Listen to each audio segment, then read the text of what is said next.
पुरुष भली पोशाक जब स्त्री पिंधिला ता घृणाजनक हेले जो पोशाक प्रभु को घृणाजनक से पोशाक पिंधिक सदा प्रभु मोर गीत गाइले नाचिले प्रभु से खुशी हे तो कौन दरकार एवं फैशन हो गलानी सबू झील मैंने प्रति देशी सभा महासभा कर देखुँ समस्त झी कौन से पालक प्रचारक मान से दरकार बुझे ना नहीं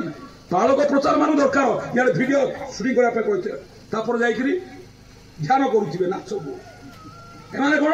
रेवरेंड साप आ मुझे रेवरेंड साप विरुद्ध आज प्रचार करुच्ची आज दारिंगबाड़ी मंडली ध्वंस दरकार होची ए रेवरेंड साप मान प्रभु क्या तो क्या एलियो परी चित्कार करा भाई आम से करूँ जोड़ा प्रभु को सपक्ष आम योद्धा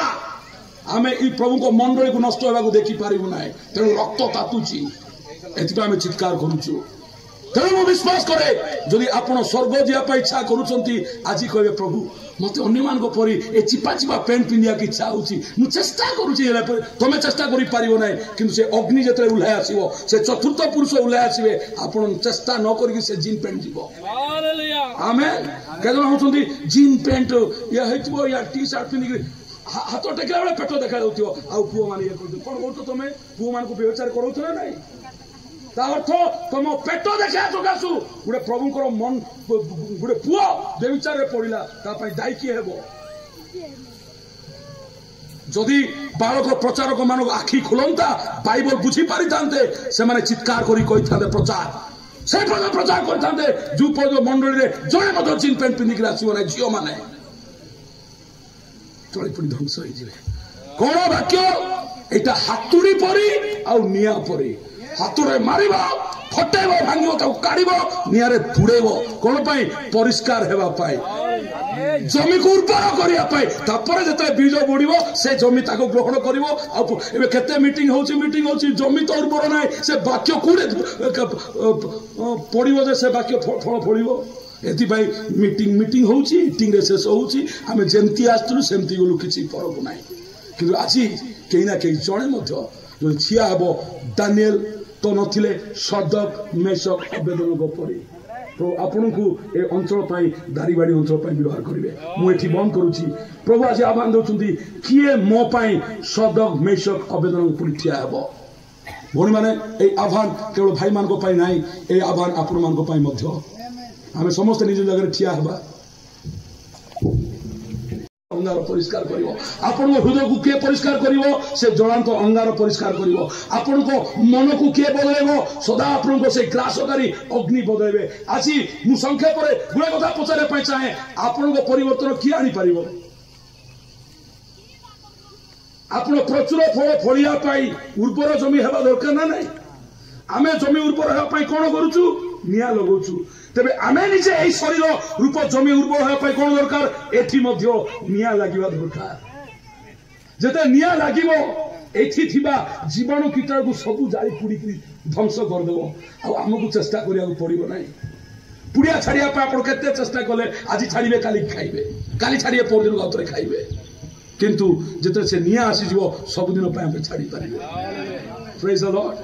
हालेलुया आज मिछ कहबिनी बोली कहबे काली मिछ कहबे काली मिछ कहबे आता परदिन कहबे किंतु से निया आसी जीवो से मिछर आत्मा को ही ध्वंस कर देबो प्रेज द लॉर्ड आज केते जन को से निया दरकार केते जन को से ग्रासकारी प्रभु को दरकार देखंतु मु आउ थरे से कथा कहबी केते जन मुक्त हेबा को दरकार से दिन 4 जन बंधा पका 3 जन बंधा पका गले 4 जन मुक्त से अग्नि बाहर आसिले प्रेज द लॉर्ड केते बेले जे 3 जन मनस्थ कले ठीक से भाई आज सभार जदि आज युवापीढ़ी आपण मैंने मनस्थ करेंगे सदक मेशक अबेदन को स्थान ने प्रभु को प्रेम करने प्रभु सहित कहवाई आपण प्रभु को आनीपारे कौन से दिन से डाकिले प्रभु तुम्हें उल्लाय आस बोली केवल मनस्थ कले प्रभु को सपक्ष नापाई आते से निआरे पुड़ी पका गले प्रभु उल्लाय आसिले अर्थ से जली पुड़ी ध्वंस होगापाई निर्णय नेले आज केते जन आप कहे भौणी मैंने खाली भाई मान कथा मुझे कहली मोर फैशन आपण को फैशन को आज जलीपोड़ी ध्वंसा केदन इच्छा करुच अर्थ उलग्न वस्त्र जलीपोड़ी ध्वंस होगापाई बाइबल में गोटे पद लिखाई द्वितीय विवरण 22:5 पद पढ़ कौन लिखाई द्वितीय विवरण 22 तार 5 पद